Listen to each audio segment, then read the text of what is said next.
Saudara-saudari yang terkasih, kita ada karena diciptakan Tuhan. Kita lahir di dunia karena ada orang lain, yaitu orang tua kita. Dua kenyataan ini membuat kita menjadi makhluk sosial, yaitu yang hidup bersama dalam kebersamaan dengan orang lain, dan menjadikan kita makhluk spiritual dalam ketergantungan kita kepada Tuhan.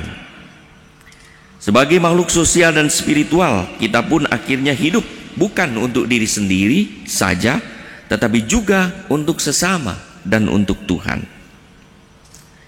Menolong sesama adalah salah satu ungkapan makhluk sosial.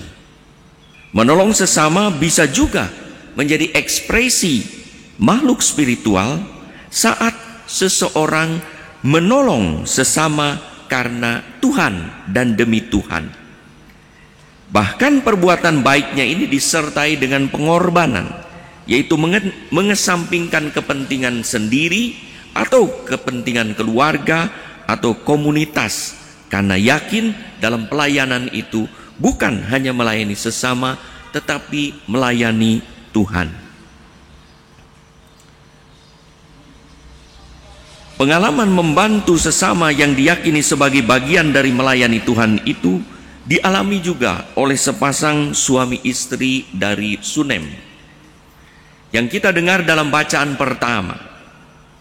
Mereka dengan sukacita menerima Elisa di dalam rumahnya, bahkan menyiapkan ruangan khusus agar Elisa dapat beristirahat, tidur, duduk, membaca atau menulis, maka diberi meja, bahkan makan dan minum sebelum melanjutkan perjalanannya.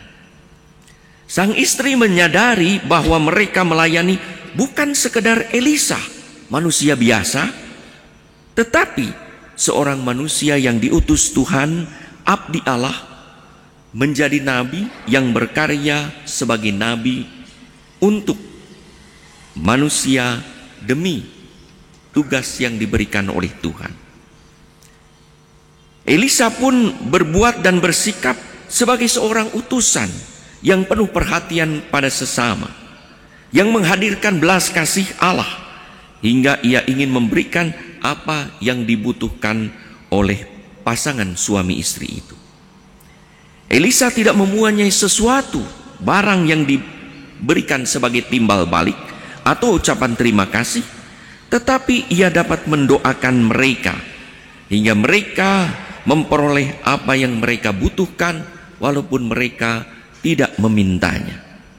Maka Elisa pun mendoakan, bernubuat bahwa mereka akan mempunyai anak laki-laki pada tahun depan. Itulah kiranya upah berkat yang diberikan oleh Allah, sebagaimana disabdakan oleh Yesus kepada para muridnya dalam Injil hari ini. Barang siapa memberi air sejuk secangkir saja pada siapapun, kepada salah seorang yang kecil ini, karena ia adalah muridku, karena ia adalah utusanku, aku berkata kepadamu, sesungguhnya ia tidak akan kehilangan upahnya. Lebih dari itu, barang siapa menyambut para murid, yaitu utusan Kristus, ia juga menyambut Kristus. Dan itulah yang dikatakan oleh Yesus di dalam Matius 25:40, ketika Yesus bercerita tentang dan terakhir, ketika Yesus bercerita bagaimana orang layak hidup dalam kerajaan Allah, yaitu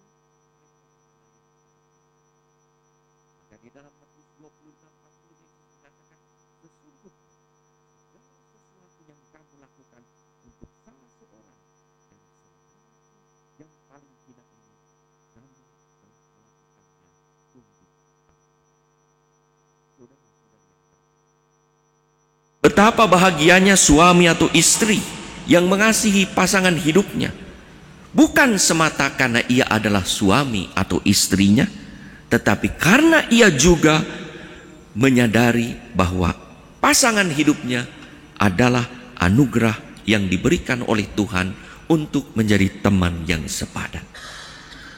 Betapa bersukacitanya orang tua, sekalipun bekerja keras banting tulang, ketika ia berjuang untuk anaknya, bukan sekedar karena ia adalah darah dan dagingnya saja, tetapi karena ia adalah titipan anugerah Tuhan. Betapa bergembiranya umat yang membantu imam, bukan karena ia adalah pastornya saja, misalnya memberi makan di paroki, tetapi karena ia adalah utusan Tuhan, imam Tuhan. Maka betapa senangnya seorang yang membantu orang yang tidak dikenal, bukan karena ia semata orang yang butuh bantuan, tetapi siapa tahu yang dibantu itu adalah Tuhan yang hadir dalam diri orang yang menanti pertolongan. Itulah yang dilakukan juga oleh Bunda Teresa dari Kalkuta. Bukan hanya menolong orang yang terkapar di pinggir jalan atau tergeletak di onggokan sampah, tetapi mengimani bahwa Tuhan sungguh hadir dalam diri orang-orang yang paling hina, sebagaimana Yesus sabdakan di dalam kisah tentang pengadilan terakhir tadi. Maka bagi Bunda Teresa dari Kalkuta, menolong sesama yang adalah tindakan sosial dalam iman yang juga adalah tindakan spiritual percaya kepada Tuhan. Jangan menunggu harus melakukan lewat perbuatan-perbuatan besar, tindakan-tindakan spektakuler, tetapi juga dapat melakukannya lewat perbuatan-perbuatan sederhana, biasa. Bahkan kata Yesus, hanya memberi secangkir air yang segar sudah menjadi suatu tindakan pelayanan pada Tuhan yang kita lakukan pada orang-orang yang kecil atau yang sungguh membutuhkan. Mungkin kita tidak bisa memberi sesuatu, mungkin kita tidak bisa melayani dengan waktu, tetapi kita bisa menyelipkannya dalam doa-doa kita. Mungkin kita tidak bisa berdoa panjang, tetapi kita hanya bisa menyelipkan dengan doa satu Bapa kami atau dengan 3 Salam Maria. Sudah merupakan suatu pelayanan yang luar biasa.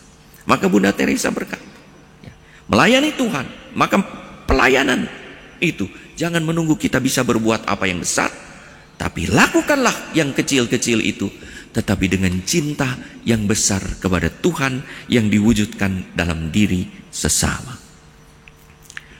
Saudara-saudari yang terkasih, bagaimana sikap kita kepada sesama tidak dapat dipisahkan dengan bagaimana relasi kita dengan Tuhan.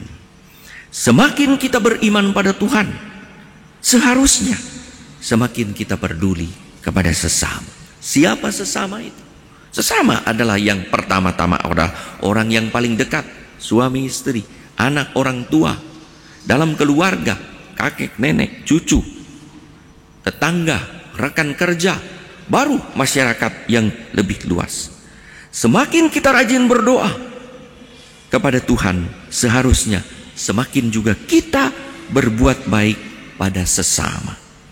Orang yang sungguh baik, tulus dan lurus pikirannya, berbakti juga pada sesama, biasanya sungguh benar, pas dan pantas mengabdi Tuhan yang diimani sebagai sumber rahmat.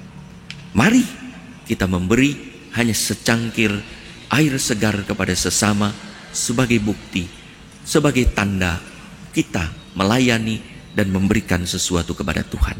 Dan Tuhan tidak akan lupa akan upah yang pantas kita terima, sekalipun mungkin kita tidak memintanya, sebagaimana kita dengar di dalam bacaan pertama tadi. Apalagi kalau kita melakukan lebih daripada memberi secangkir air segar. Kita yakin Tuhan peduli dan memperhatikan apa yang kita butuhkan, sebagaimana kalau kita juga peduli pada sesama yang membutuhkan uluran tangan kita.